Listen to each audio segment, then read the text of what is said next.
Welcome. Normally I'm here doing all the explaining, but today we're turning the tables. We're going to put your brain to the test with a fun, fast-paced challenge. So get ready for the ultimate knowledge test. So, do you think you know a little bit about a lot? Well, let's find out, shall we? Here's how it's going to work. I've got 10 questions for you, covering all sorts of topics. After each one, I'll give you a few seconds to lock in your answer. Keep track of your score, and hey, no Googling. Let's dive in. All right, question number 1. Let's kick things off with a little geography. What is the one and only country in the world that borders both the Atlantic and the Pacific Oceans? Think about that map in your head. Did you get it? The answer is Colombia. Now, this one trips people up because they forget that the Caribbean Sea is actually part of the Atlantic Ocean. So Colombia has its Pacific coast on one side and its Caribbean coast on the other. A great little fact to have in your back pocket. Okay, one down. Okay, for our next one, we're hopping in the time machine. Let's go from geography to history. In what decade was the very first successful photograph taken? I'll give you a hint. It was probably a little earlier than you think. And the answer is the 1820s. If you got that, nice job. The earliest photograph that we still have today was taken way back in 1826 or 27.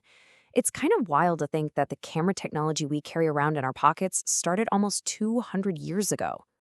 Okay, time to switch gears to science. This one's a classic trivia question, but it gets people all the time.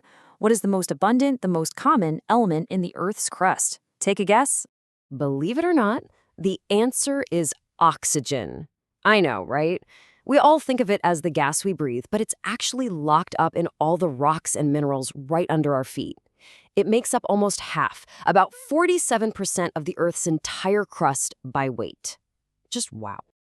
All right, from the Earth's crust to the bookshelf, let's do a little literature.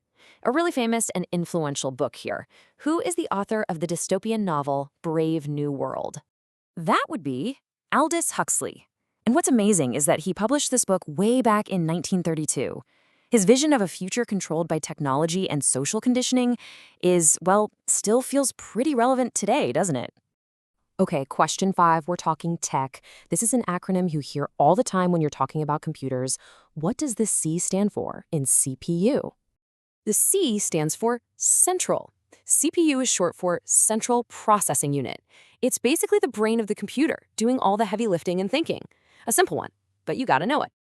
And just like that, we are at the halfway mark. 5 questions down, 5 more to go. How are you doing so far? Quick, tally up your score. Are you cruising with a perfect 5 for 5? No matter what, let's gear up for the second half. This is where we separate the contenders from the champions. All right, round 2, let's do this. Kicking off the back half by going way, way back to ancient Greece. In Greek mythology, who was the god of wine and, let's just say, having a good time? You got it. It was Dionysus, and he was more than just the god of wine. He was also the patron of the arts. He inspired huge festivals, and even the birth of Greek theater. So yeah, he was basically the god of the party. Get ready for this one. It's a biology question that might just blow your mind. What is the single largest living organism on planet Earth? And I'll give you a hint. It's probably not an animal. The answer, and this is absolutely incredible, is a mushroom. Specifically, the honey mushroom. Now, we're not talking about one big mushroom cap. We're talking about a vast single fungal network that lives underground. There's one in Oregon that covers over 2,000 acres. It's huge. Okay, for our next one, we're talking world culture. The haka is a powerful traditional ceremonial dance. It's famously associated with the indigenous people of which country? If you're a rugby fan, you definitely know this one. The answer is New Zealand. The haka is a fierce, ancestral dance of the Maori people, and of course, it's gained worldwide fame because New Zealand's legendary rugby team, the All Blacks, perform it before every single match. All right, calling all movie buffs, this one is for you. The Academy Award for Best Animated Feature, it feels like it's been around forever, right? Well, which movie was the very first one to win it? And the very first Oscar goes to Shrek! Can you believe it? The category was only introduced in 2001, which is more recent than you'd think. And yes, the grumpy green ogre himself took home that first golden statue. Okay, we've made it. This is it, the final question. Let's end on a bit of fun wordplay. What do you call a word that's spelled exactly the same whether you read it forwards or backwards? That special kind of word is a palindrome. Words like level, radar, madam, or kayak. It's just a cool little quirk of language. And with that, our quiz is officially over. All right, pencils down. Let's see how you did. Time for the final tally. Okay, if you got between 1 and 3 correct, you're a knowledge novice.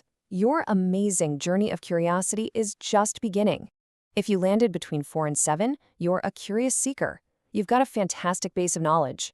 And if you got 8, 9, or a perfect 10, give yourself a round of applause. You are a certified trivia pro. But hey, no matter how you scored, the real point of this wasn't the score. It was just to have some fun and spark some curiosity. So, the final question I want to leave you with is a simple one. What will you be curious about next? Thanks for playing along.